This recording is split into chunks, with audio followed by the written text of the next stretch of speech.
Okay, this is my first attempt at the legs. If it doesn't work, if it doesn't make sense, I'll figure it out, listen to the comments, and I'll do it again. So this style of throw is played on the left side. It's played on the left side for as long as you possibly can. And that's why I keep mentioning the balancing act, because that actually is what it is.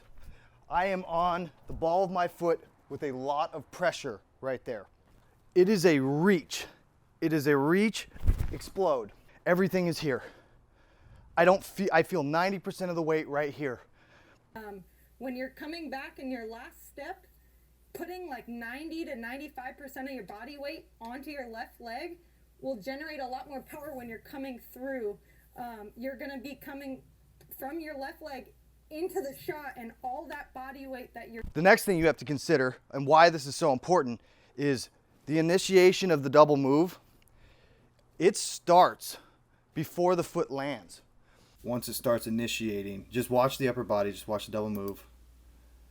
Okay, I would consider that the initiation. He swung his arm a little bit on the way back, so both arms are moving. That's the start of the wave.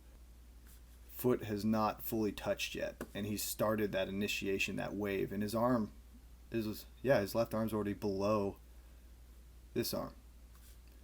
And all that pressure and weight is right here.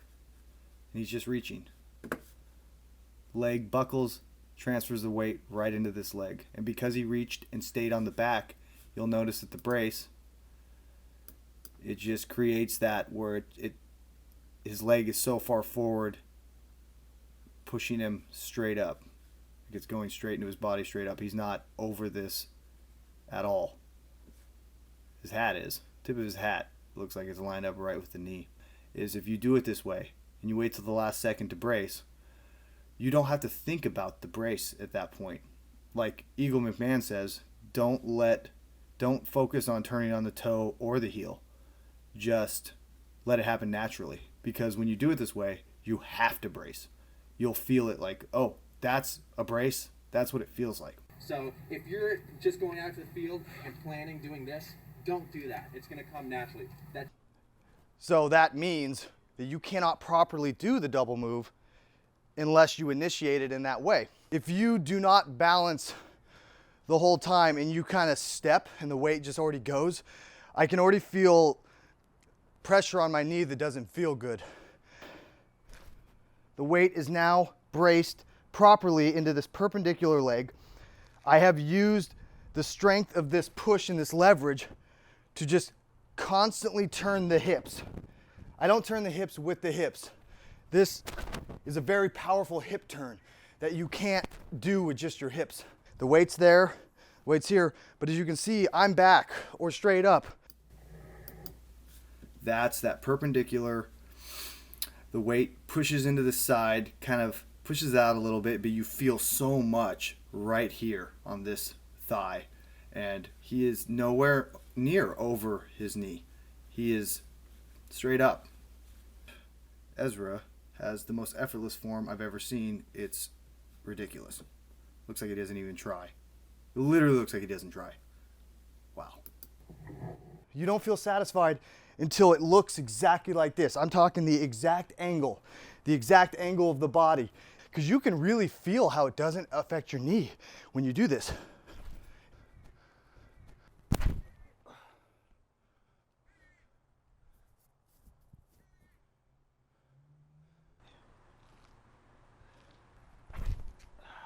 Feel it here, even in this moment right here. I feel it on this side, balanced on the ball of my foot, flexed, like my leg's like shaking. That's power right there. That's what I can do out of this. Get on the balls, keep the weight a little bit back, maybe in the center, and just feel it transfer. Try to stay in my back. Oh, this is the hyzer position I can't get into. My back hurts right now. At the end of the day, there's a balance between turning, pushing off, and it all lifting off. That's where you need to get to the field and experiment.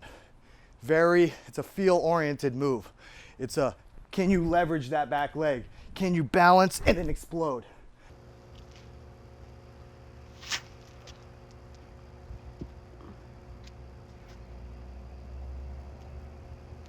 ever, Mako.